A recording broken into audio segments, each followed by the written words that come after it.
Assalamualaikum warahmatullahi wabarakatuh. Alhamdulillahirabbil alamin wassalatu wassalamu ala asyrofil anbiya'i wal mursalin wa ala alihi wa sahbihi ajma'in amma ba'du. Alhamdulillah, bagaimana kabar teman-teman yang ada di sana semuanya? Semoga sehat ya, semoga sehat lahir batin, semoga tetap semangat dalam mencari ilmu. Ya baiklah teman-teman, ketemu lagi dengan saya, Mustaniro, dalam mata kuliah Ilmu Kalam. Ini merupakan pertemuan kedua di mata kuliah Ilmu Kalam ini. Oke, baiklah, sebelum kita memulai pembelajaran kita pada kesempatan siang hari ini, marilah kita niatkan, kuatkan niat kita untuk mencari ilmu ya. Marilah kita buka perkuliahan kita dengan bacaan basmalah dan berdoa bersama. Bismillahirrahmanirrahim. Raditu billahi rabba wa bil islami dina wa bi Muhammadin nabiyya wa rasula. Rabbi zidni ilma warzuqni fahma. Amin. Semoga dengan bacaan dan doa tadi semakin menguatkan niat kita untuk mencari ilmu dan semoga Allah akan membalas dengan kebaikan. Oke, baiklah teman-teman, pada kesempatan siang hari ini, di pertemuan yang kedua ini, kita akan membahas mengenai ruang lingkup ilmu kalam. Nah, apa-apa aja yang nanti akan kita pelajari, kita next ya. Oke, teman-teman, siap ya? Untuk meeting kita, pada hari ini kita akan membahas beberapa subtema. Yang pertama mengenai pengertian ilmu kalam. Nah, nanti diharapkan teman-teman setelah belajar mengenai pengertian ilmu kalam, teman-teman bisa paham mengenai ilmu kalam itu sendiri. Kemudian yang kedua, nama-nama ilmu kalam. Ya, jadi ada banyak nama ilmu kalam mempunyai satu pembahasan atau satu tema, namun ada beberapa nama yang ilmu lain yang hampir mirip dengan ilmu kalam ini. Kemudian yang ketiga, sumber kajian ilmu kalam. Nah, di sumber kajian ilmu kalam ini nanti teman-teman jadi tahu dalam ilmu kalam itu kita mendasarkannya kemana saja gitu. Nah, dalam wilayah atau objek ilmu kalam, nanti teman-teman bisa lebih memplotingkan lagi bahwa di dalam objek kajian ilmu kalam ini hal-hal apa saja yang dalam ruang lingkup ilmu kalam ini. Dan ada juga manfaat ilmu kalam ya. Setelah kita mempelajari mengenai ilmu kalam, tentu saja kita akan mendapatkan manfaat dari ilmu kalam itu. Dan yang kelima ada hubungan ilmu kalam dengan ilmu lainnya. Nah, di sini nanti teman-teman bisa mengetahui dan memahami tentang perbedaan ilmu kalam dengan keilmuan lainnya. Tentu saja di sini yang mirip ya, yang masih membahas tentang tema yang sama dengan ilmu kalam. Oke, teman-teman, itu adalah topik-topik yang akan kita pelajari pada siang hari ini. Ya, silahkan teman-teman untuk mempersiapkan pulpen atau ballpoint dan buku ya. Silahkan dicatat hal-hal yang penting. Bismillahirrahmanirrahim. Kita bahas di yang pertama ya, mengenai apa itu ilmu kalam atau pengertian ilmu kalam. Nah, secara lughawi atau secara bahasa, dalam bahasa Arab, kalam itu mempunyai makna kata atau lafal. Ya. Dalam bahasa Inggris, speech. Jadi secara teknis, yang namanya kalam ini merupakan alasan atau argumen yang rasional untuk memperkuat perkataan. Nah, kemudian secara tata bahasa, kalam merupakan kata yang umum tentang perkataan, baik sedikit ataupun banyak, yang dapat digunakan untuk setiap pembicaraan. Atau likulli ma yatakallamu bih. Ya, bisa juga dalam bentuk ekspresi suara yang berturut-turut hingga pesan-pesan tersebut bisa dimaksudkan, bisa dimengerti tujuannya. Nah, jadi di sini kita bisa ambil kesimpulan bahwa yang namanya kalam ya, itu adalah perkataan manusia baik sedikit ataupun banyak ya, yang menggunakan alasan-alasan tertentu atau argumen yang rasional yang ditujukan untuk bisa memahamkan mengenai perkataan kita. Nah, itu adalah kalam. Nah, selanjutnya, ilmu kalam itu apa? Ilmu kalam itu adalah ilmu yang mempelajari tentang Allah atau salah satu disiplin ilmu yang mempelajari tentang Allah. Itu. Nah, di sini ada beberapa pendapat ya yang mendefinisikan ilmu kalam itu. Nah, seperti misalnya yang pertama ada Ibnu Khaldun. Ibnu Khaldun ini dia berpendapat ilmu kalam itu merupakan ilmu yang berisi alasan-alasan mempertahankan kepercayaan-kepercayaan iman dengan menggunakan dalil-dalil pikiran dan berisi bantahan terhadap orang-orang yang menyeleweng dari kepercayaan aliran salaf atau ahli sunnah. Ini adalah menurut Ibnu Khaldun. Jadi adanya upaya untuk mempertahankan kepercayaan atau imannya itu dengan menggunakan dalil-dalilnya. Nah, kemudian yang kedua, menurut Muhammad Abduh. Muhammad Abduh mendefinisikan bahwa ilmu kalam adalah ilmu yang membicarakan tentang wujud Allah, sifat-sifat wajib, sifat-sifat mustahil, dan juga ilmu yang membicarakan tentang Rasul-Rasul Allah yang telah ditetapkan, serta untuk mengetahui sifat-sifat wajib ada pada Rasul dan sifat-sifat yang tidak mungkin ada pada Rasul. Nah, dari kedua pengertian ini bisa diambil kesimpulan bahwa ilmu kalam itu adalah ilmu yang membicarakan tentang Allah, ilmu yang membicarakan tentang bagaimana cara manusia mengenal Allahnya. Melalui apa? Melalui sifat-sifatnya. Ya. Dan ilmu kalam ini juga ilmu yang membicarakan tentang Rasulnya atau utusannya. Mengenal Rasul Allah. Melalui apa? Melalui sifat-sifatnya. Nah, setelah kita meyakini, ya, setelah kita mengetahui adanya Allah melalui sifat-sifatnya, kemudian kita akan mempertahankan kepercayaan kita dalam bentuk iman di sini dengan menggunakan dalil-dalil, gitu, untuk memperkuat atau mempertahankan kepercayaan kita terhadap wujud Allah, terhadap adanya Allah, gitu.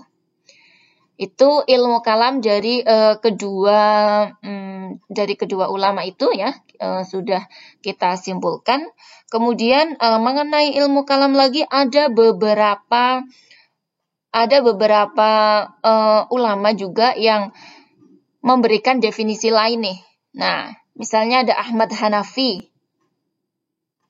Ahmad Hanafi dia masih hampir sama pengertiannya dengan Muhammad Abduh. Jadi mengenal Allah dengan sifat-sifatnya. Sifatnya di sini tidak hanya wajib dan mustahil, tapi ditambah dengan jaiz. Gitu. Nah, lebih lanjut lagi nih ada Harun Nasution. Harun Nasution ini merupakan salah satu teolog Muslim yang memberikan pendapat apa itu ilmu kalam. Jadi Harun Nasution ini dia menyamakan ilmu kalam dengan ilmu tauhid. Ya, ilmu tauhid itu artinya itu esa, ya. Jadi memandang keesaan gitu. Esa dalam Islam itu apa gitu. Itu namanya ilmu kalam. Ilmu tauhid maksudnya. Nah, kemudian ada pendapat lagi ya oleh Nurcholish Madjid. Jadi Nurcholish Madjid ini dia menyamakan ilmu kalam dengan ilmu teologi Islam. gitu dengan teologi Islam. Meskipun tidak begitu sama lah ya. Nah, jadi dari apa ya, dari tadi kan disebutkan ada ilmu kalam, kemudian ada yang berpendapat ilmu kalam itu ilmu tauhid, ada juga yang berpendapat ilmu kalam itu ilmu teologi Islam. Nah, di sini menjadi alasan kenapa satu ilmu tersebut dinamakan ilmu kalam. Nah, jadi persoalan yang pertama itu membicarakan mengenai masa-masa pertama Islam ya, adalah firman Allah ya berupa Al-Qur'an ini apakah azali atau baru gitu. Kemudian yang kedua, dasar ilmu kalam adalah dalil-dalil rasional yang pengaruhnya tampak nyata pada pembicaraan-pembicaraan ulama Islam itu sendiri. Sehingga kelihatan mereka sebagai ahli bicara kayak gitu. Nah, kemudian dengan adanya hal itu, ini dipakai ada Al-Qur'an dan Sunnah itu dipakai sebagai sandaran dalam mereka berpikir itu.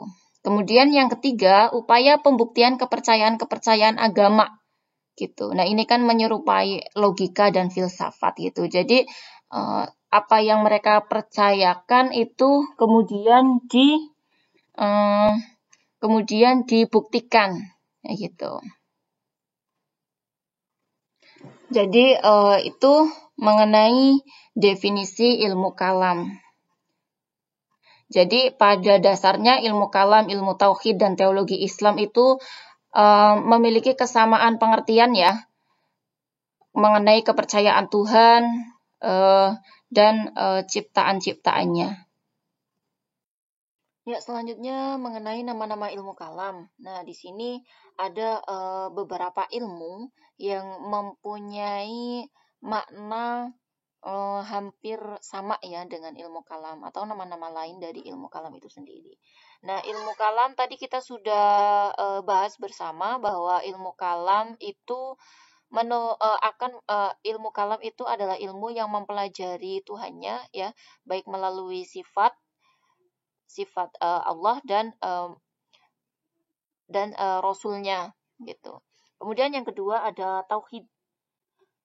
Tauhid itu dia membahas terhadap wujud Allah ya, wujud Allah mengenai sifat-sifat wajib, mustahil dan jaiz bagi Allah,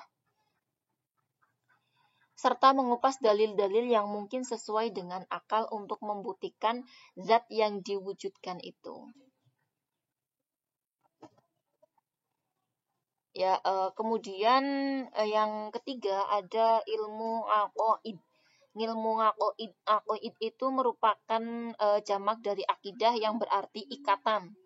Nah, dinamakan ilmu aqaid itu karena sasaran utama dari ilmu ini adalah berupaya semaksimal mungkin untuk meyakinkan dan mengiktikadkan tentang adanya Allah, baik dari segi zat, sifat, maupun perbuatannya.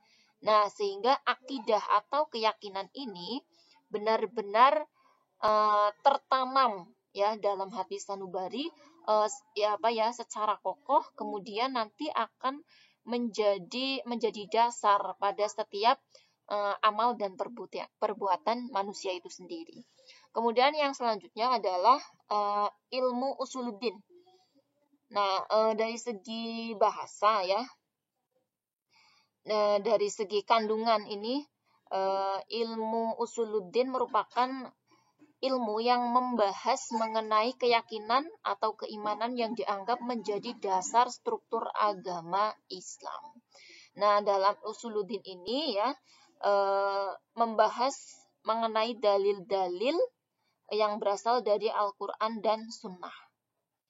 Nah, ini merupakan pokok kepercayaan ya yang nanti pada ilmu usuluddin ini bahasan utamanya itu tentang ketauhidan gitu. Dan tujuan dari ilmu usuluddin ini adalah mengesahkan Allah. Gitu. Jadi ilmu usuluddin ini merupakan salah satu ilmu yang merupakan ilmu dasar dan ilmu penting bagi seorang muslim. Kemudian yang terakhir, nama ilmu kalam itu adalah teologi Islam. Nah, ketika kita membahas mengenai teologi Islam, ya, ini tentu saja ada penjelasan lain. Jadi ilmu teologi Islam ini lahir, ya, sudah seiring dengan perkembangan Islam dan orang-orangnya, gitu. Kemudian lahirlah ilmu teologi Islam, di mana di dalamnya itu membahas mengenai Tuhan dan manusia. Kemudian kalau menurut Harun Nasution, pembahasannya itu tidak hanya mengetahui atau mengenal Tuhan dan manusia saja, tapi juga yang berhubungan dengan alam semesta ini. Nah, itulah nama-nama ilmu kalam. Jadi ada ilmu tauhid, ilmu aqaid, ilmu usuluddin, dan ilmu teologi Islam, di mana kesemuanya ini membahas mengenai keesaan, untuk mengenal Allah, keesaan Allah melalui hal-hal yang menurut pandangan ilmu ini itu sesuai gitu.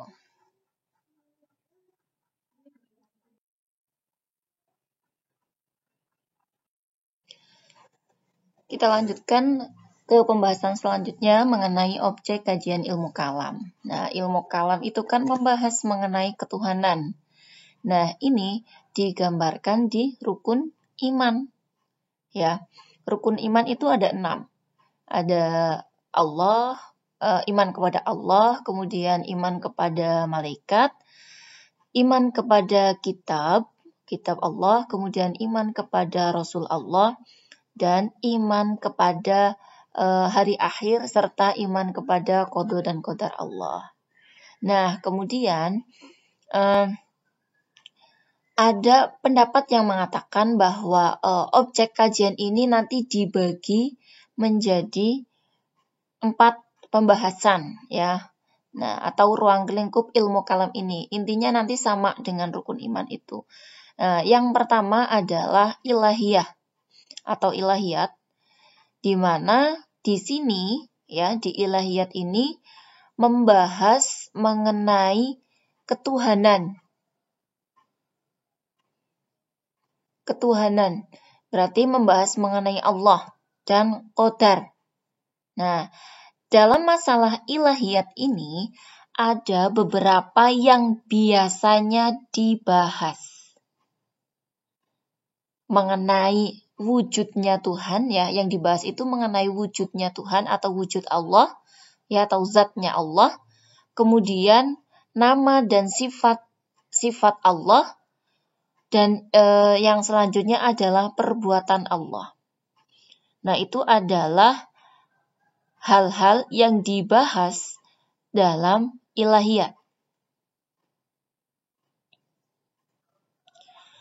Kemudian yang kedua adalah nubuah.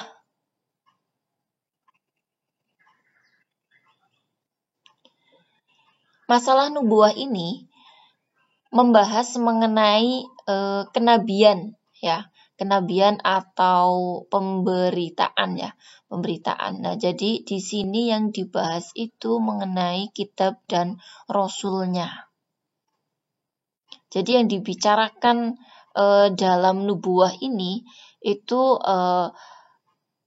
kita percaya nggak dengan adanya nabi dan rasul?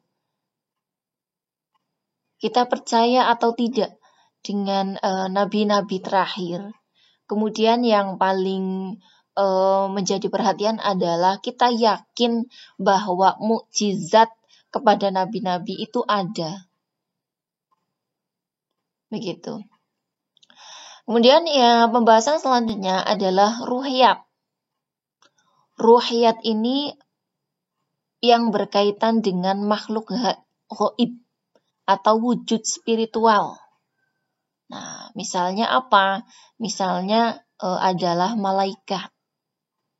Nah, itu adalah hal yang dibicarakan dalam ruhiyat. Dan yang terakhir adalah sam'iyah atau sam'iyat. Jadi di sini akan membahas mengenai hari akhir.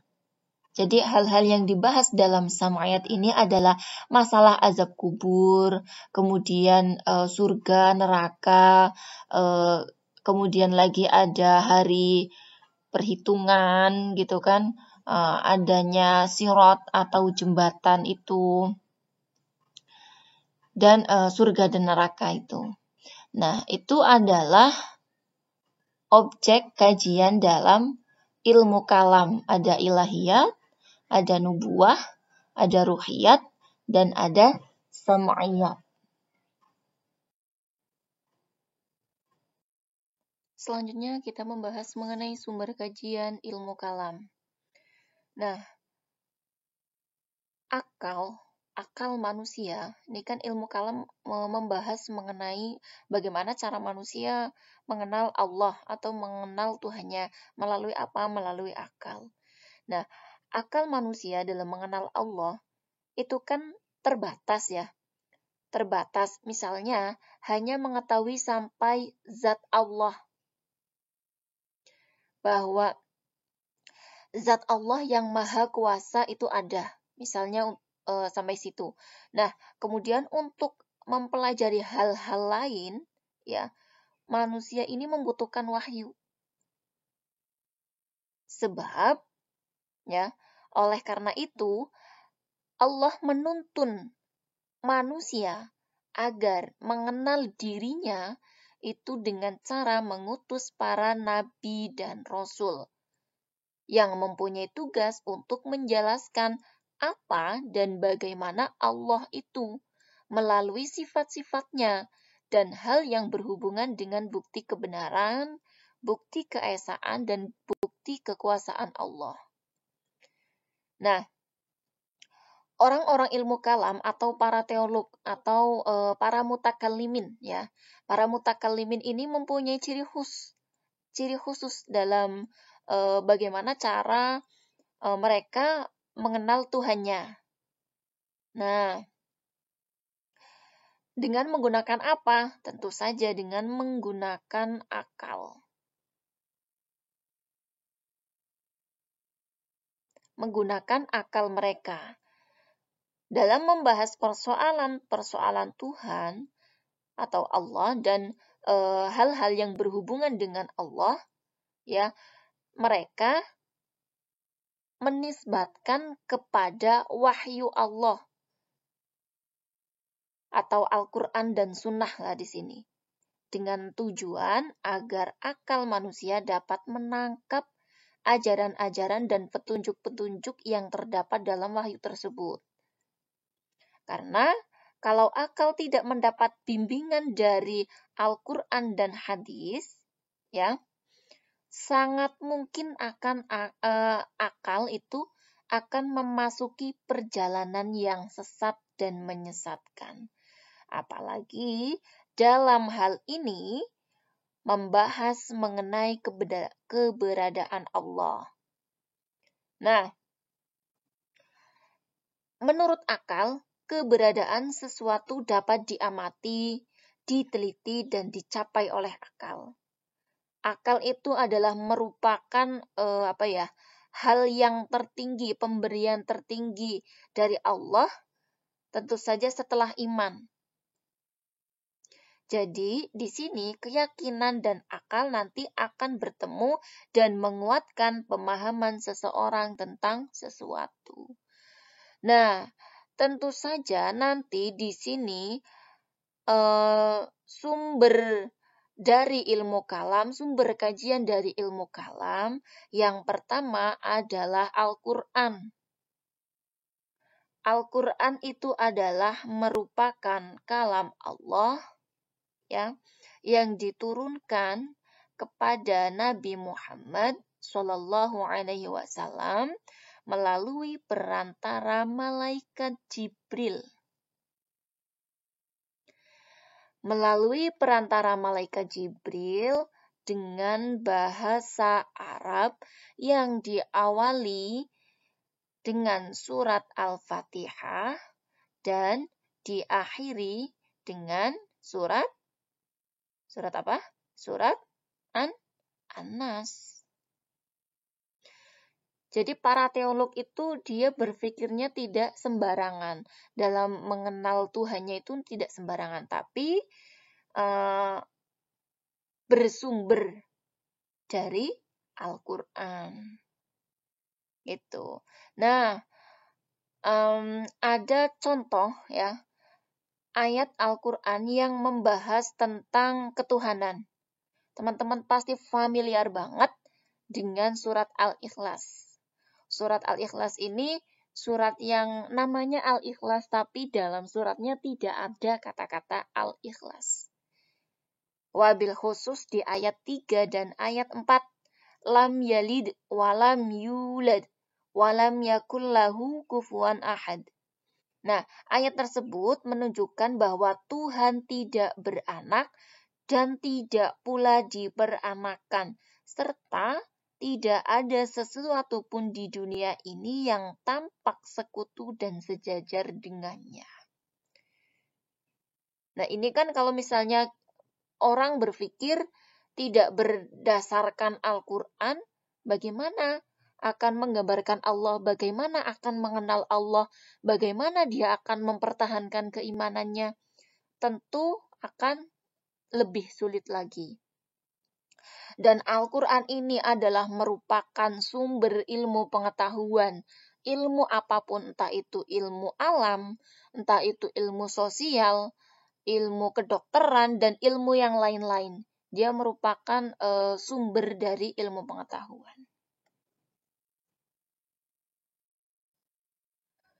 Nah, selanjutnya adalah hadis. Hadis merupakan apa-apa yang datang dari Nabi berupa baik perkataan, perbuatan, persetujuan, sifat-sifat Nabi, baik sifat jasmani atau sifat-sifat akhlak. Nah, jadi hadis ini mempunyai kedudukan setelah Al-Quran ya. Jadi merupakan sumber syariat kedua dalam Islam. Nah, jadi seorang teolog itu belajar mengenal Tuhannya itu juga berdasarkan dengan hadis. Nah, yang selanjutnya adalah hasil pemikiran yang mendalam. Hasil pemikiran yang mendalam ini atau inference merupakan kegiatan manusia mencermati suatu pengetahuan yang telah ada dengan menggunakan akalnya untuk mendapatkan atau mengeluarkan pengetahuan yang baru atau yang lain. Nah, jadi manusia itu berusaha mengenal Allah ya, menggunakan otaknya, menggunakan akalnya. Apakah nanti benar-benar bisa mengetahui tentang keberadaan Allah atau wujud Allah ya melalui sifat-sifatnya. Nah, tentu saja penggambaran cara untuk mengenal Allahnya ini disumberkan kepada Al-Quran dan hadis. Begitu.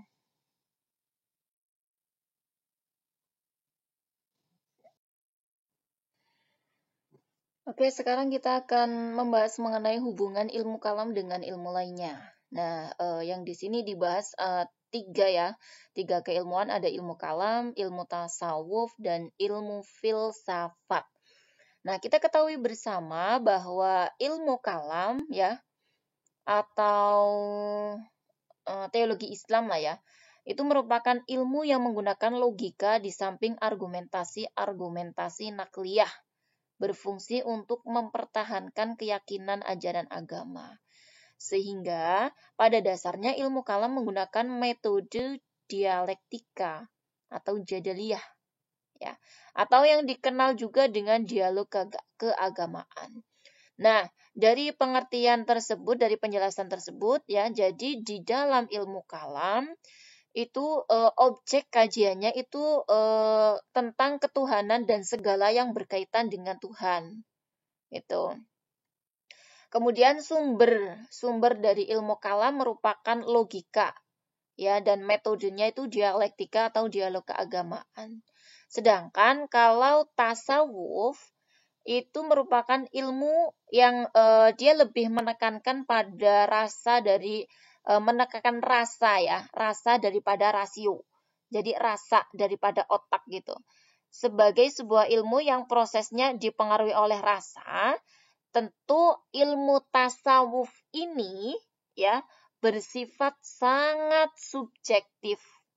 Kenapa? Karena berkaitan dengan pengalaman gitu. Jadi di sini bisa disimpulkan ya bahwa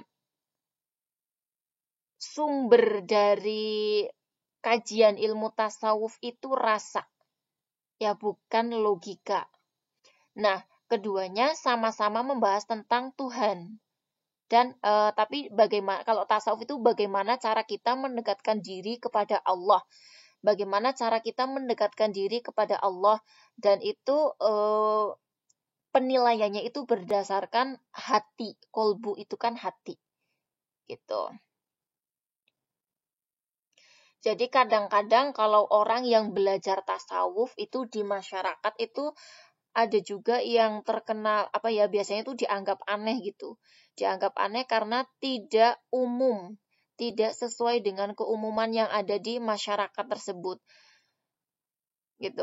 Teman-teman pasti inilah ya pernah mendengar cerita-cerita kayak Wali Songo gitu kan. Ada yang mereka cara mendekatkan dirinya ke Allah, ke Tuhan itu dengan cara menyendiri misalnya. Menyendiri dari masyarakat kayak gitu. Kemudian tinggal di bukit yang untuk misalnya untuk mencari air saja itu harus berjalan lama gitu. Nah, menurut pandangan tasawuf ya itulah cara mereka mendekatkan diri kepada Allah. Tuh, jadi objek kajian dalam ilmu tasawuf itu ketuhanan dan upaya pendekatannya. Kemudian sumbernya adalah kolbu atau hati, ya. Kemudian metodenya itu rasa, kemudian riyadhah. Riyadhah itu ya bentuk upaya kita. Kemudian ada juga metode pengalaman. Nah, ini jadi antara orang yang satu dengan orang yang lain itu ketika beda berpengalaman berarti beda pandangan juga ya gitu. Itu kalau ilmu tasawuf. Sedangkan filsafat itu merupakan ilmu yang digunakan untuk memperoleh kebenaran yang rasional. Metode yang digunakan pun adalah metodenya rasional. Oleh karena itu, filsafat itu menghampiri kebenaran dengan cara menuangkan akal budi secara radikal atau mengakar, integral, dan universal. Tidak merasa terikat oleh ikatan apapun kecuali oleh ikatan tangannya sendiri. Maksudnya adalah logikanya itu. Nah, jadi dalam filsafat itu objeknya sama ketuhanan. Tapi lebih luas lagi ada Tuhan, ada manusia, alam, dan segala sesuatu yang ada di dunia ini. Karena di filsafat itu kan berbicara tentang kosmos juga, gitu yang berbicara tentang kosmos kayak gitu itu kan ada kayak gitu. Jadi lebih luas lagi. Kemudian sumbernya itu akal atau logika dan metodenya itu metode rasional. Nah, di sini sekarang kita akan membahas mengenai manfaat mempelajari ilmu kalam. Tentu saja ketika kita belajar apapun itu ada manfaatnya. Dengan kita mempelajari ilmu kalam, kita akan lebih mengenal Allah ya atau ma'rifatullah dengan dalil-dalil yang pasti dan memperoleh kebahagiaan yang kekal dan abadi. Itu yang pertama. Kemudian yang kedua, mengungkap sejarah. Ya. Jadi ilmu kalam itu lahir juga ada sebabnya. Ilmu kalam atau teologi Islam ini lahir ada sebabnya. Nah, jadi kita bisa mengetahui tentang sejarahnya. Kemudian yang selanjutnya, yang ketiga, meneguhkan keyakinan atau akidah kita. Nah, ilmu kalam itu kan mempelajari tentang akidah ya, tentang kepercayaan kita terhadap Allahnya. Sehingga dengan kita mempelajari ilmu kalam, tentu saja akidah kita akan lebih mantap dan tidak mudah goyah. Sehingga dengan anugerah Allah, kita berharap akan selamat di dunia dan di akhirat. Seperti itu. Kemudian manfaat yang keempat, meningkatkan kemampuan pemahaman, penghayatan, dan pengamalan tentang ilmu kalam itu sendiri.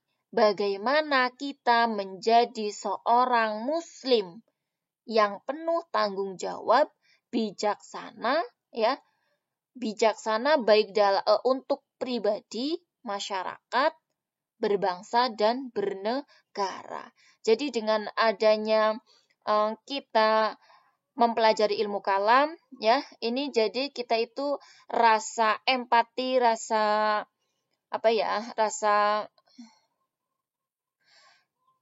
menghormatinya itu akan lebih bertambah lagi kayak gitu.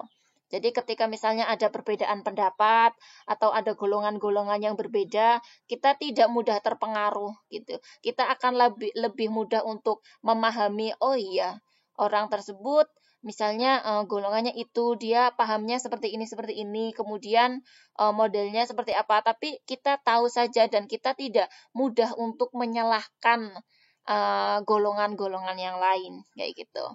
Kemudian yang kelima, ya, tentu saja dengan kita lebih baik lagi, akidah kita lebih kuat, kemudian rasa toleransi kita juga bagus, itu kan nanti pada akhirnya akan mewujudkan manusia yang berakhlak mulia. Ya, dan ini ketika kita sudah menjadi orang yang berakhlak mulia, itu merupakan manifestasi dari ajaran dan nilai-nilai dalam akidah Islam. Jadi perwujudan, kita mewujudkan dengan perbuatan kita. Seperti itu. Nah, baiklah untuk teman-teman, kita sudah selesai materinya ya mengenai ruang lingkup ilmu kalam. Ya, kita sudah mempelajari mengenai manfaat ilmu kalam, kemudian hubungan ilmu kalam dengan ilmu lainnya, sumber kajian, objek, nama-nama lain ilmu kalam, dan juga pengertian ilmu kalam. Semoga dengan kita mempelajari ilmu kalam ini, ya, akan lebih meningkatkan pengetahuan kita terhadap ilmu, ya, kemudian kita lebih mengetahui, lebih mengenal Allah, kemudian kita bisa mengimplementasikan apa yang kita dapatkan, ya, dan akan meningkatkan juga rasa toleransi kita terhadap umat-umat yang lain. Terima kasih untuk teman-teman yang sudah menyimak video ini dari awal sampai akhir. Marilah kita tutup perkuliahan kita dengan bacaan hamdalah bersama. Alhamdulillahirabbil alamin. Semoga dengan kita mempelajari ilmu kalam ini akan meningkatkan rasa syukur, ya, dan rasa toleransi kita, rasa pengetahuan kita terhadap Allah akan lebih baik lagi. Terima kasih. Wassalamualaikum warahmatullahi wabarakatuh.